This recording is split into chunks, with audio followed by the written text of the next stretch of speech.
Hello to my scholars in the audience. Let's talk about atomic number and atomic mass. Number, mass. So both having to do with atoms, I guess.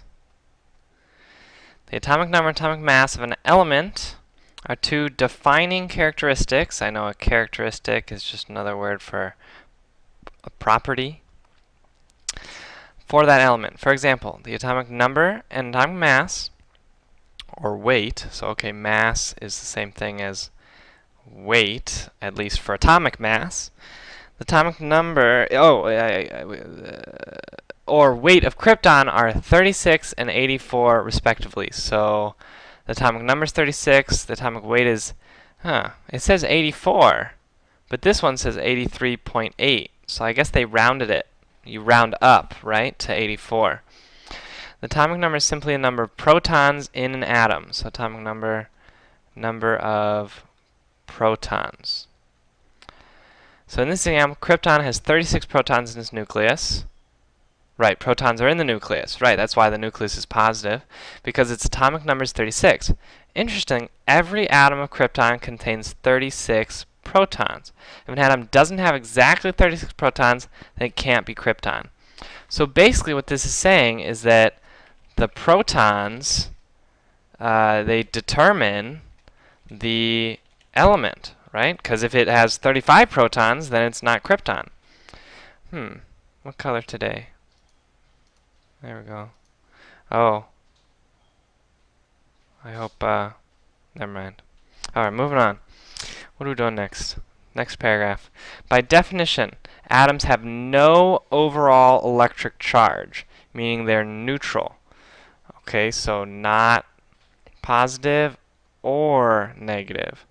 Protons have a +1 charge, and electrons have a -1 charge, right? So protons are positive, and electrons are negative. The only way for there to be no overall charge is for there to be just as many protons as there are electrons. Okay, so no charge means that electrons equal the protons. So E equals P, electrons equals protons.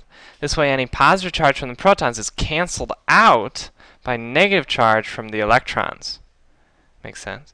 So in the case of krypton, there must be 36 electrons as well. There has to be 36 electrons in order to cancel out the positive charge of the 36 protons, right? So you've got 36 electrons, those are all negative, and you've got 36 protons, those are all positive. So they're all going to cancel out. You're going to be left with no charge. All right. It is very hard for an atom to lose protons because they're bound up very tightly in the nucleus. Okay, right. So nucleus is hard to break, right? It's hard to get stuff out, I guess. However, atoms gain or lose electrons quite often. Oh, you electrons. Come on, save it till marriage. Oh well, they didn't. Thus, it is only true that there are as many protons as electrons when an atom is neutral. Okay, so then we can say protons and electrons are only equal when the atom is neutral. What just happened? There we go. Oh, that's not atom. There we go. Alright. Protons and electrons are only equal when the atom is neutral. The atomic weight, okay, weight, mass, same thing, is essentially a measurement of the total number of particles in an atom's nucleus. Well, the nucleus is the really heavy part. It's where all the mass is, so that's understandable. Since the only two particles in an atom's nucleus are the neutrons and protons, adding them together will give the atomic weight as shown in the equation below.